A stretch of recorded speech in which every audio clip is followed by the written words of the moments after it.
Capítulo 13. Acompañado por Basil, Hallward salió de la biblioteca y empezó la ascensión. Caminaban despacio, sin hacer ruido, como instintivamente se camina en la noche. La lámpara proyectaba sobre las paredes y la escalera sombras fantásticas. Un viento naciente sacudía algunas de las persianas. Al llegar al rellano de arriba, Dorian depositó la lámpara en el suelo y, sacando la llave, la introdujo en la cerradura. ¿Insistes en saber la verdad, Basil?, preguntó en voz queda. Insisto. Encantado, replicó Dorian, sonriendo. Luego, un tanto ásperamente, añadió. Tú eres el único hombre con derecho a saber todo lo que a mí se refiere. Tú has tenido más importancia en mi vida de la que crees. Y, cogiendo de nuevo la lámpara, abrió la puerta y entró. Una corriente fría de aire les envolvió, y la luz se alargó por un momento en una llamarada naranja. Dorian se estremeció. Cierra la puerta, susurró, dejando la lámpara sobre una mesa. Hallward paseó en torno suyo la vista con expresión perpleja. La habitación parecía como deshabitada desde hacía muchos años.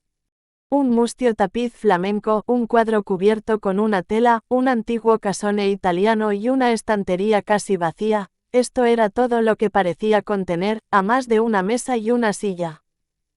Al encender Dorian Gray una bujía medio consumida que había encima de la chimenea, vio el pintor que todo ello estaba cubierto con una espesa capa de polvo y la alfombra hecha harapos.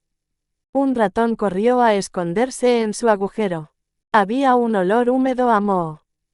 ¿Con qué crees que solo Dios puede ver el alma, Basil? Descorre esa cortina y verás la mía. La voz que hablaba era fría y cruel.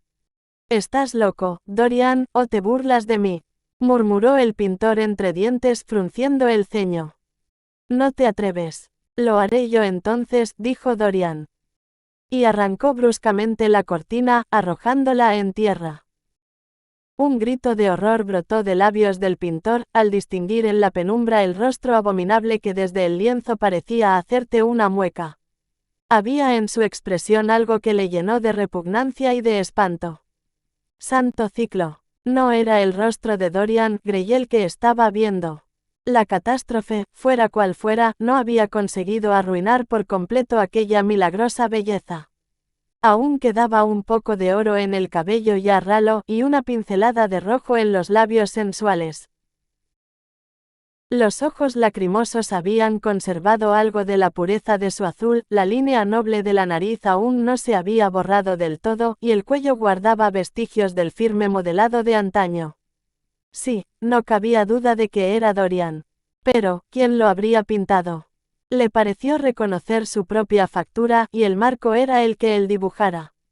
La idea era monstruosa. No obstante sintió miedo. Cogiendo la bujía encendida se aproximó al retrato. En el ángulo de la izquierda estaba su nombre, trazado en altas letras de vermellón puro. Era una asquerosa caricatura, una sátira innoble e infame. Él no había hecho nunca aquello. Sin embargo, sí, aquel era el retrato que él pintara. Tampoco cabía duda. Sintió, de pronto, como si la sangre, de fuego que era, se volviese de hielo en sus venas. Su obra. ¿Qué significaba aquello? ¿Cómo se había alterado de aquel modo? Volviéndose, contempló a Dorian con ojos dementes. Sus labios se crisparon, y su lengua, seca, parecía incapaz de articular una sola palabra. Se pesó la mano por la frente, empapada en un sudor viscoso. Dorian, en tanto, permanecía apoyado en la chimenea, mirándole con esa extraña expresión que se advierte en el rostro de los que están absortos viendo representar un drama a un gran actor. No había en ella ni verdadero dolor ni alegría verdadera. Simplemente la pasión del espectador, y acaso una llamita de triunfo en los ojos. Se había quitado del ojal la flor que llevaba, y la olía, o, por lo menos, fingía olerla.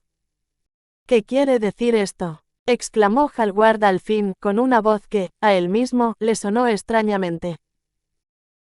Hace años, siendo yo casi un niño, dijo Dorian, estrujando la flor entre sus dedos, tú me conociste, me rodeaste de halagos y me enseñaste a envanecerme de mi belleza.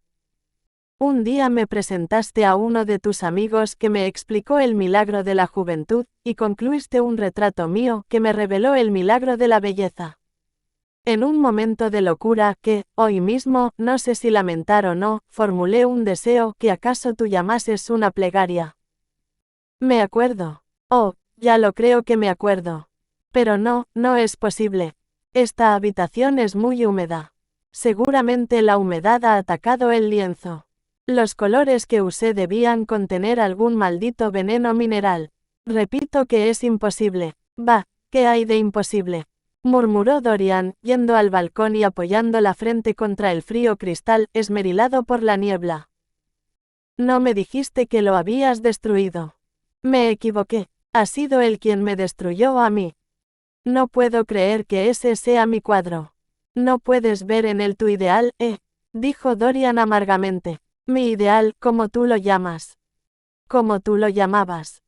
Nada malo había en él, nada vergonzoso. Tú eras para mí un ideal como ya no volveré a encontrar otro. Este es el rostro de un sátiro. Es el rostro de mi alma. Dios mío, qué cosa he adorado. Tiene los ojos de un demonio. Todos tenemos en nosotros un cielo y un infierno, Basil, exclamó Dorian con un gesto de desesperación. Hallward se volvió de nuevo hacia el retrato y lo contempló largamente. Santo Dios, sí es verdad, dijo, y esto es lo que has hecho de tu vida, indudablemente debe ser peor de lo que imaginan aquellos que te acusan.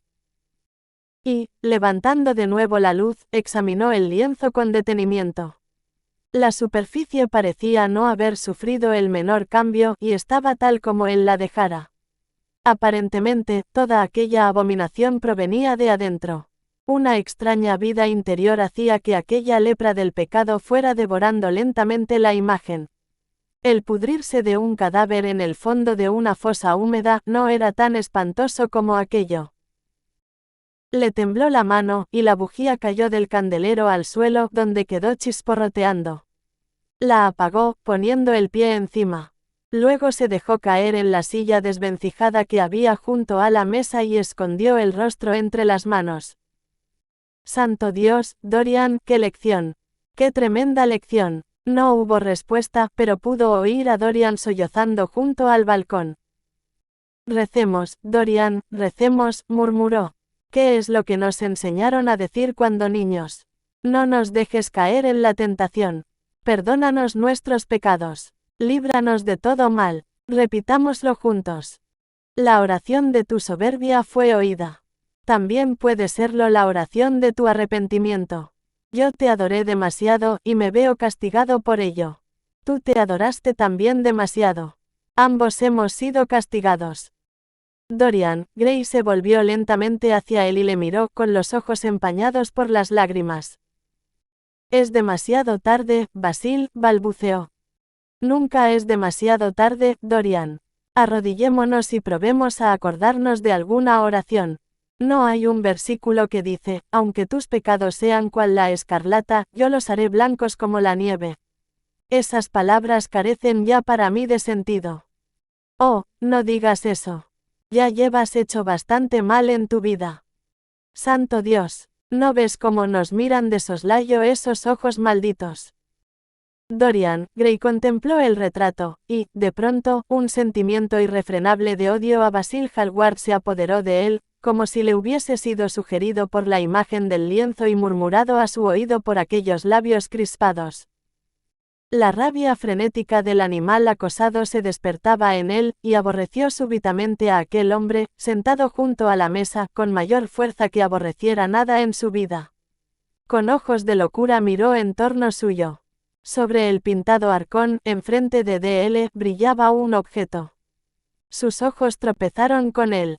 Recordó lo que era, un cuchillo que, pocos días antes, subiera para cortar una cuerda y que olvidara llevarse. Despacio, sin hacer ruido, se dirigió hacia él, pasando al lado de Hallward. Apenas se encontró detrás de este, cogió el cuchillo y volvióse. Hallward hizo un movimiento como si fuera a levantarse. Dorian se precipitó entonces sobre él y le hundió el cuchillo en la gran arteria que hay detrás de la oreja, sujetando la cabeza contra la mesa y clavando una y otra vez el cuchillo.